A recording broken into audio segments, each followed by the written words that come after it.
Good morning बच्चों। पिछली class में हम लोगों ने सीखा था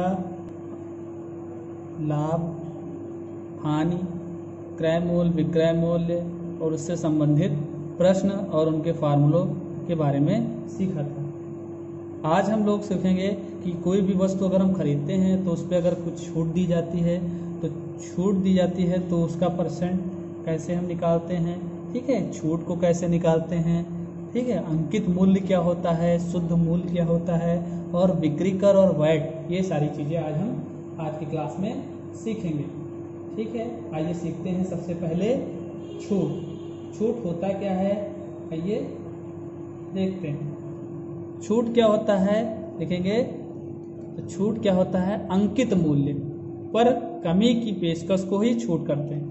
कमी की पेशकश मतलब जैसे हम कोई सामान खरीदने जाते हैं तो हम कहते हैं कि इसका अंकित मूल्य, अब पहले अंकित मूल्य, छूट से पहले ही हमको अंकित मूल्य समझना होगा। तो अंकित मूल्य क्या होता है, एक वस्तु के छपे हुए मूल्य को उस वस्तु का अंकित मूल्य अथवा सूची मूल्य, दो नाम से आना जाता है, अंकित मूल्य अथवा सूची मूल्य कहा जाता है। जैसे हम ये मान लीजिए कोई वस्तु खरीदने गए, ठीक है। ये मान लीजिए बिस्किट का पैकेट है, ठीक है। ये बिस्किट का पैकेट है और इस बिस्किट के पैकेट में पीछे देखिए कोडिंग में लिखा रहता है और यहाँ पर लिखा रहता है MP 200 एंड MFD। तो MP क्या होता है, मार्क प्राइस, इसी को बोलते हैं अंकित मूल्य, ठीक है। कोई भी वस्तु खरीदते हैं उसके पीछे MP लिखा रहता है, यानी कि MP में मार्क प्राइस कितना है, या कहीं कहीं पे आपको लिखा मिलेगा प्राइस, तो प्राइस लिखा रहेगा, मान लीजिए 200 लिखा, तो प्राइस और MP सेम है, यानी कि मार्क प्राइस या प्राइस, ये हमारा होता है अंकित मूल्य, ठीक। इसी को सूची मूल्य कहते हैं, ठीक है। उसके बाद यहाँ पर आपको दूसरा टर्म समझना है, शुद्ध मूल्य या नेट मूल्य किसे कहते हैं। तो अब मान लीजिए अंकित मूल्य इतना है, ठीक है, और इसी पे हमने कितना, मान लीजिए छूट दे दिया, 10 रुपए या 20 रुपए की छूट दे दी, तो उसके बाद जो मूल्य बचा वही हमारा इसका हो जाएगा शुद्ध मूल्य। जैसे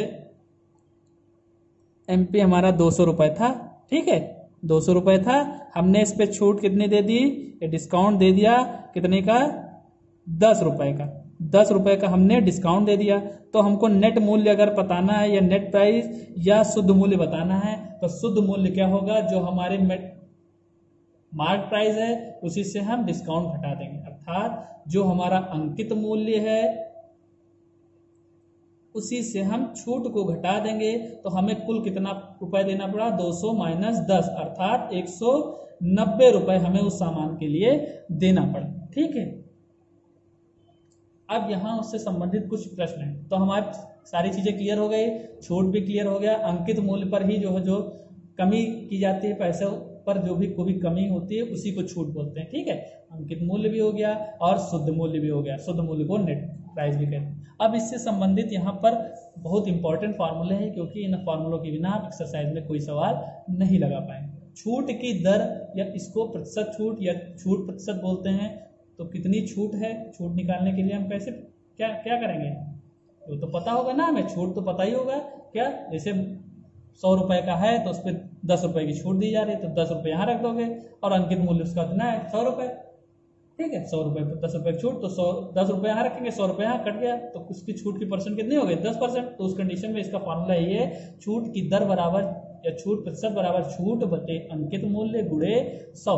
दूसरा है विक्रय मूल्य। विक्रय मूल्य बराबर, अगर यहाँ में से दो टर्म दिया है हमें और तीसरा टर्म निकालना है, तो हम क्या लिखेंगे, विक्रय मूल्य बराबर क्या लिखा है, अंकित मूल्य माइनस छूट। उस कंडीशन में हम कोई कुछ भी वैल्यू निकाल सकते हैं। छूट निकालना है तो छूट बराबर क्या हो जाएगा, हम फार्मूले में इसको परिवर्तित कर लेंगे, इधर से इधर ट्रांसफर कर लेंगे और जो प्लस है वो माइनस में हो जाएगा, ठीक है। तीसरा फार्मूला इसी से बना है कि विक्रय मूल्य बराबर अंकित मूल्य गुणे 100 माइनस छूट प्रतिशत बटे 100। अब यहाँ छूट की जगह पे ये फार्मूला है, इसको इससे गुणा करके और ये फार्मूला बना लिया गया, ठीक है। तो विक्रय मूल्य बराबर अंकित मूल्य गुणे 100 माइनस छूट प्रतिशत बटे 100, ठीक है।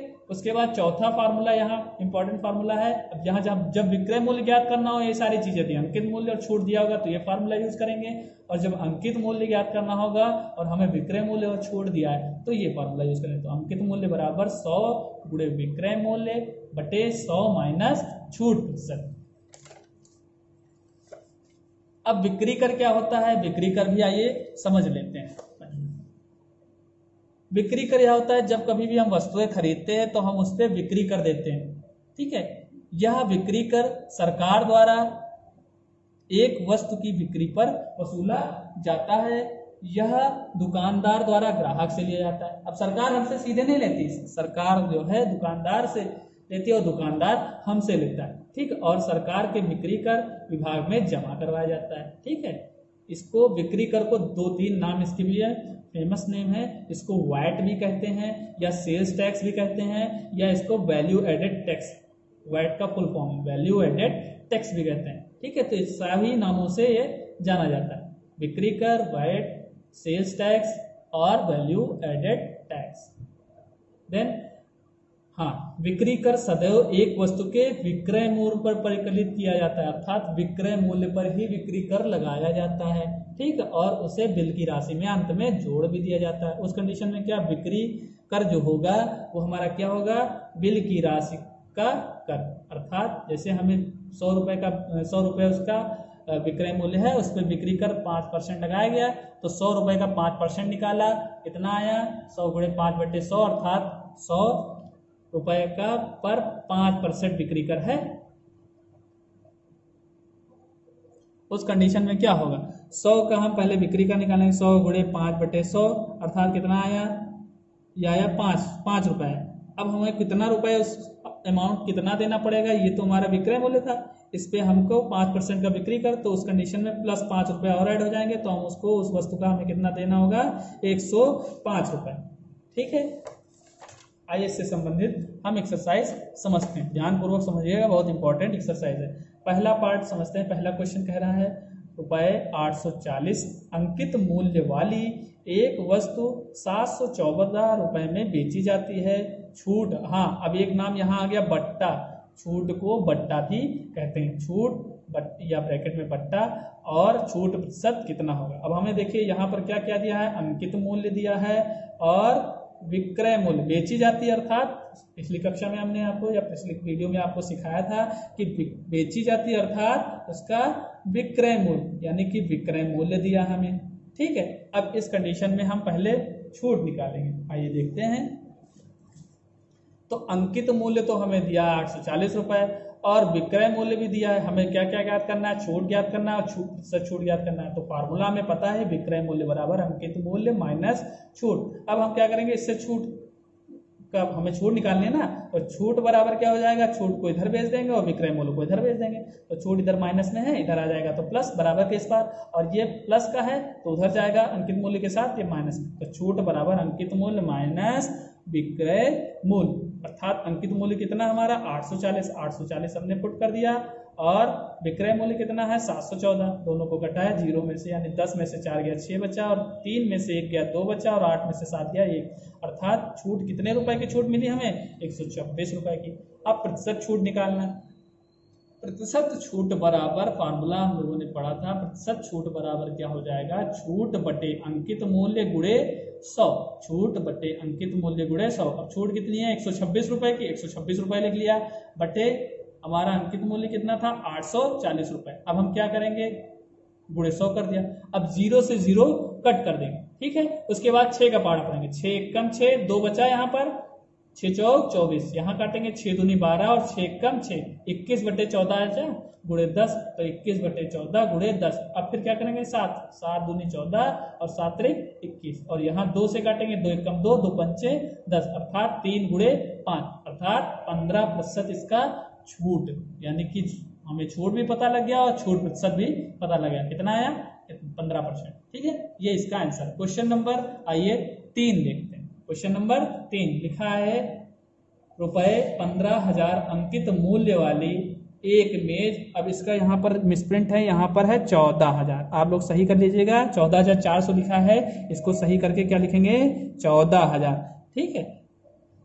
रुपए 15,000 अंकित मूल्य वाली एक मेज को 14,000 रुपए में उपलब्ध है, छूट और छूट प्रतिशत ज्ञात कीजिए। अब देखिए उपलब्ध है अर्थात ये इसका इतने में बेची जा सकती है, यानी कि ये इसका विक्रय मूल्य दिया है, क्या दिया है विक्रय मूल्य, और अंकित मूल्य तो हमें पता है। फिर वही काम करना है, छूट और छूट प्रतिशत निकालना, तो फिर वही करेंगे, क्या लिखेंगे मेज का अंकित मूल्य बराबर कितना दिया है 15,000 रुपए, विक्रय मूल्य 14,000 रुपए दिया है, छूट निकालना है, प्रतिशत छूट निकालना है। क्या करेंगे, सूत्र लगाएंगे, विक्रय मूल्य बराबर अंकित मूल्य माइनस छूट, फिर वही कंडीशन, छूट को इधर कर लेंगे और विक्रय मूल्य को इधर कर लेंगे, तो ये माइनस से प्लस में हो जाएगा, ये प्लस है ये माइनस में हो जाएगा।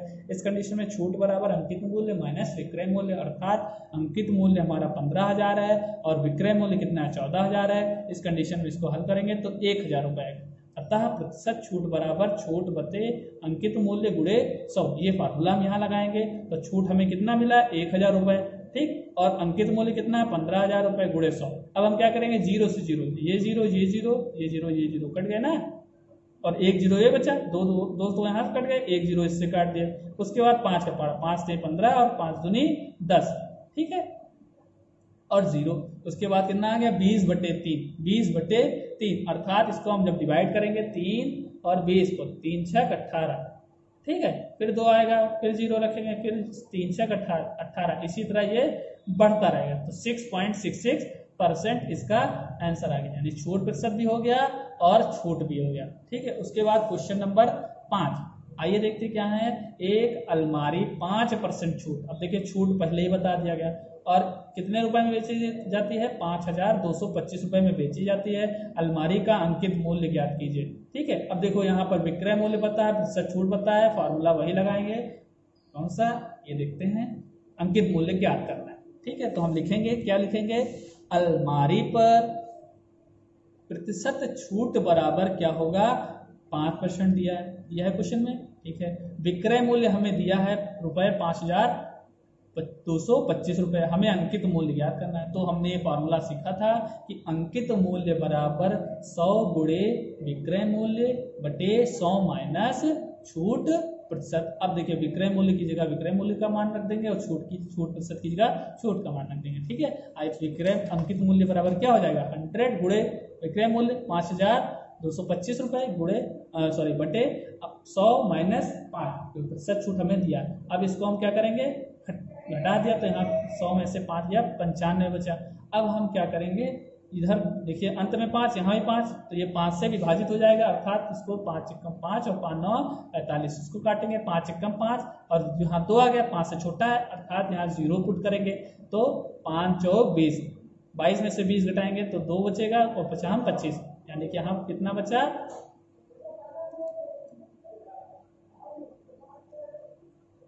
1,045। आप क्या करेंगे, फिर हम 19 से काटेंगे, क्योंकि और 19 किसी और से कटेगा नहीं, अभाज्य संख्या है ना, तो 19 से काटेंगे तो 19 × 19 और 5 यहाँ कितना बचेगा 9 बचेगा, 104 में से 19 × 19 तो 1 हो गया। अब यहाँ 104 है तो 104 तो 19 बचे 95, 104 में से 95 घटाएंगे तो हमारे पास कितना बचेगा, फिर 9 बचेगा, और 9 और 5 9 95, फिर तो 19 बचे 95। उस कंडीशन में 100 गुणे 55 आया, कितना है 100 गुणे 55, अर्थात 100 को 55 से गुणा करेंगे तो कितना आ जाएगा 5500, अर्थात 5,500 रुपए इसका अंकित मूल्य लिख सकते हैं। अतः अलमारी का अंकित मूल्य बराबर 5,500 रुपए, ठीक है। आइए अगला क्वेश्चन देखते हैं। लिखा है कि 7th क्वेश्चन, किसी दुकानदार पर एक जोड़ी रोलर स्केट्स, अब रोलर स्केट्स क्या होता है, वही जो जूतों के नीचे लगाया जाते पहनकर लोग चलते हैं ना, पहिया जिसमें लगे रहते हैं घूमने के लिए, स्केटर्स बोलते हैं उसको,